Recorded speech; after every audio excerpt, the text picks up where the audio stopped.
రేవంత్ రెడ్డి పరిపాలన ఏం లేదు మంచిగా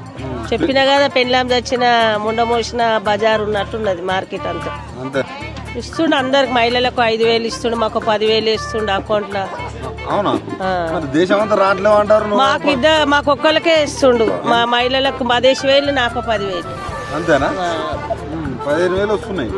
పింఛనే 15,000 అంటే బ్రహ్మాండంగా ఉన్నది మళ్ళీ ఏమనుకుంటున్నావు పెళ్ళాం ముండ మోసినట్టు వచ్చిండు వాడు కాంగ్రెస్ పార్టీ పో అడ్డమైన కాంగ్రెస్ ఏమన్నా ఉందా మంచిగా పెళ్ళా ముండ మోసి కూర్చుంటది మూలకు అట్లా అయిపోయింది రాజ్యం అంతా అంటే పిరాని పిల్లమన్ను పోయా ఎవడు పోతాడని బస్కు ఎవడు పోతాడు కోటీశ్వరాలు చేద్దాం ఏం అవసరం లేదు మాకు మేమే వాడిని చేస్తాం కోటీశ్వర్ దించేస్తాం ఇక ఆగు 4 రోజులు నువ్వేందమ్మా దించేస్తాం అంటారు మహిళలందరూ ఓట్లు వేస్తే మళ్ళీ నేనే ముఖ్యమంత్రి అంటాను కానీ ఏ సీట్ ఎక్కుతాడో చూద్దాం వాడు ఏ సీట్ ఎక్కుతాడో చూద్దాం అంతేనా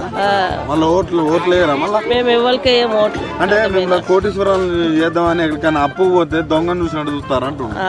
అందరు చూస్తురా అని ముఖమే సింగారం లేదు ఆడు లెక్కశాల గెలిచిండంటే ఆడు ఎట్లా గెలిచిండో ఆ దేవునికే తెలియాలి గ్యాస్ 500 రావట్లే మాకేడొస్తుంది గ్యాస్ లేదు మన్ను లేదు అంతేనా కరెంట్ ఫ్రీగా ఏది లేదు జీరో బిల్లు లేదు కరెంటు లేదు గ్యాస్ లేదు పింఛన్ 2,000 ఈ నెల ఆ నెల